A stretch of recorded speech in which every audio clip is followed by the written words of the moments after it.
Pareil aussi pour le sport de compétition. On a évoqué Roland-Garros. Nous allons avoir début juillet le Tour de France qui va se courir. Ça veut dire Et la phrase que je prononce est: le sport de haut niveau est mort. Certes, j'étais dans une colère froide au vu de l'émission, mais je n'en pense pas moins. Car il y a un paradoxe dans le sport de haut niveau, c'est qu'il est extrêmement émetteur de gaz à effet de serre, mais qui dépend du climat pour performer.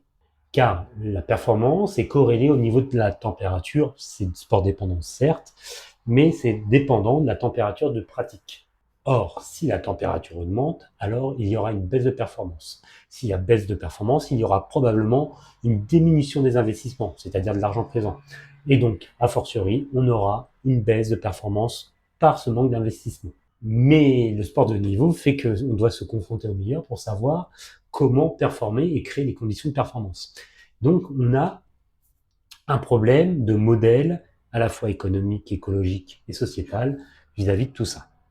Si on veut continuer à avoir de la performance, il va falloir faire en sorte que le modèle sportif change radicalement.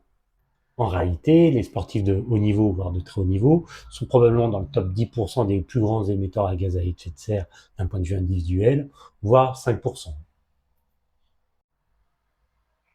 Et en plus, il y a eu des articles sur l'équipe qui abordent ces aspects-là. Je vais essayer de les lire prochainement. Mais voilà, il y a un vrai paradoxe qui est en train de se mettre en place et qui va devoir être résolu. Je vais développer des formats longs prochainement pour développer mon activité, hein, soyons clairs, mais également développer ma pensée. Et je vais très probablement faire une grande saga de vidéos sur le sport et l'écologie.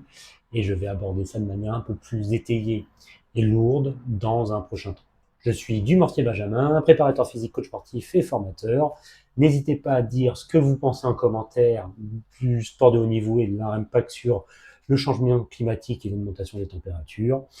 J'espère que ça vous a plu. À bientôt. À ciao tout le monde.